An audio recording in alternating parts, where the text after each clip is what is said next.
Today we want to show you how to use the animation frame element, which will allow you to add CSS3 animation to basically any element that is part of Visual Composer or is coming from any of the many available add-on plugins.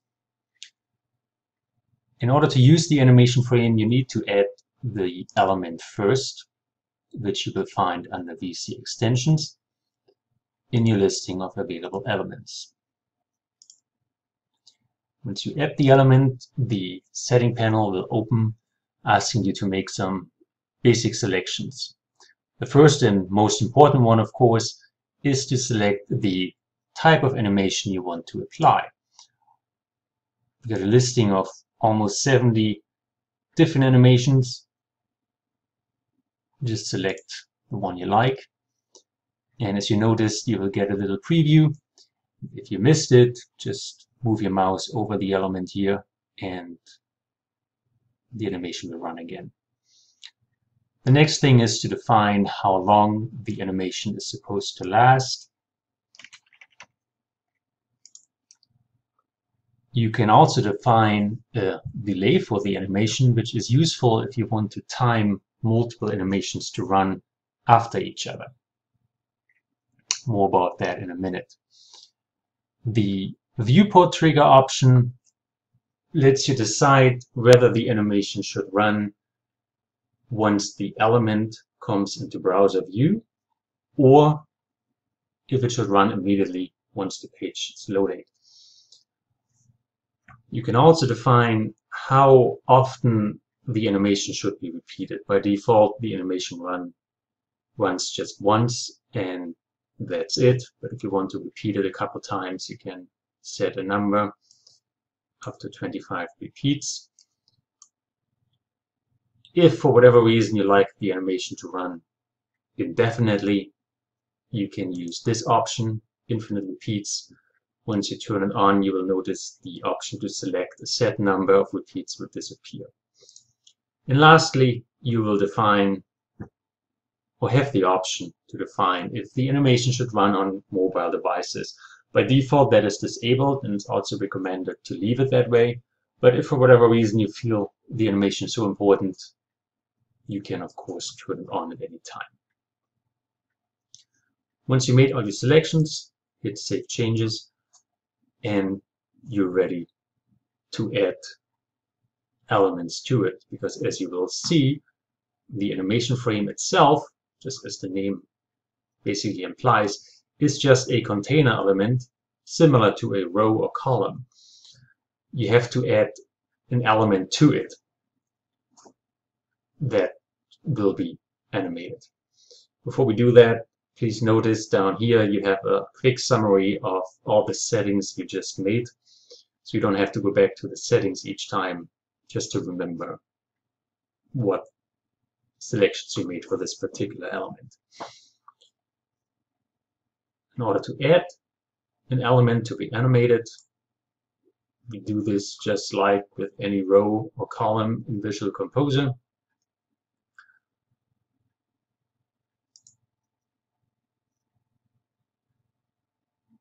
Doesn't matter, we just use those as an example.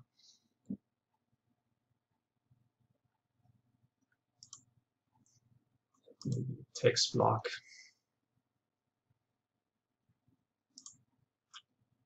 Okay. Once you're done, just update your page.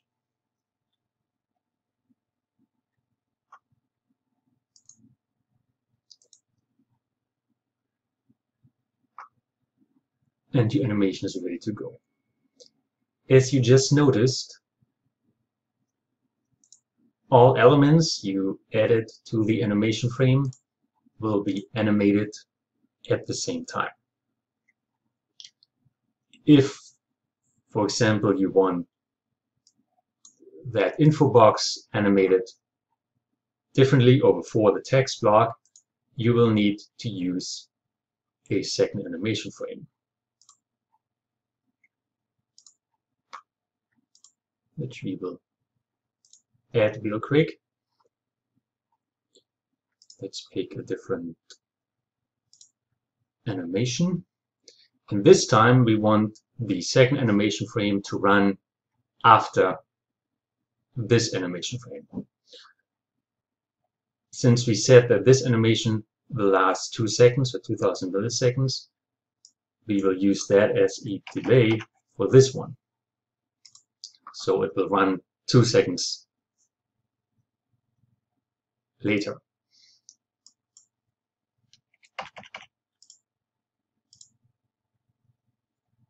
And now let's just move over the text block. Oops.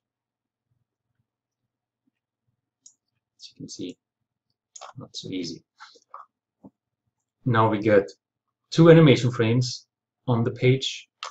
One that will start immediately with a delay of 0 and a duration of 2 seconds.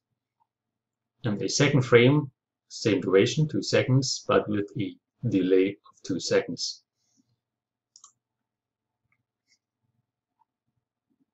Save the page again.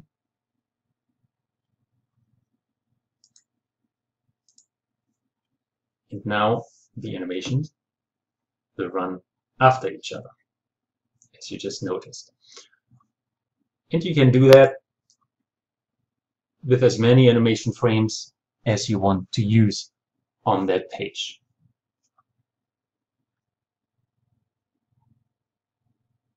So let's just add yet another frame.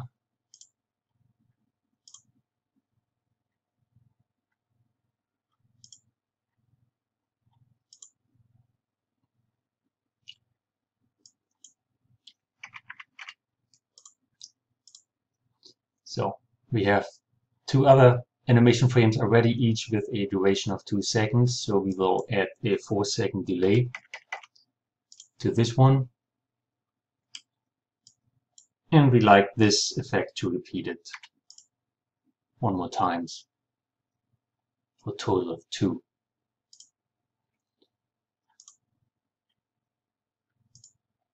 Now let's just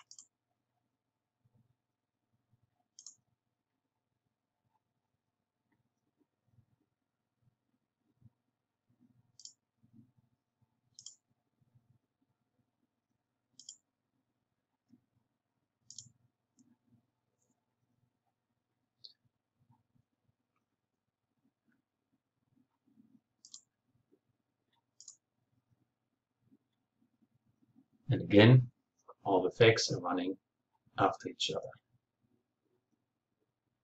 And you notice the last one got repeated twice. And that's pretty much all you need to know. One piece of advice. A lot of elements that come with Visual Composer already have an option to add a CSS animation. But as you can see, they are very limited. You only have 5 different very basic animation types. If you use any of those elements inside the animation frame, you should not assign an additional animation from within the element. That way, there are no conflicts with the animation frame itself.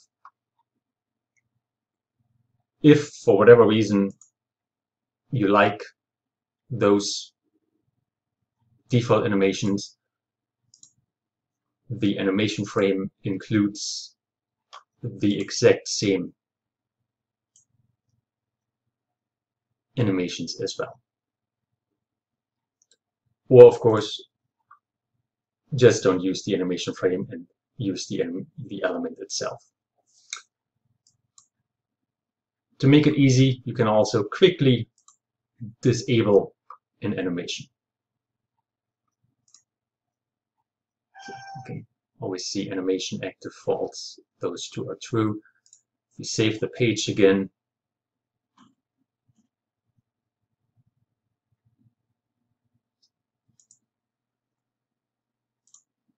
you will now see that the first one does not get animated, but we still have the delay for the other ones.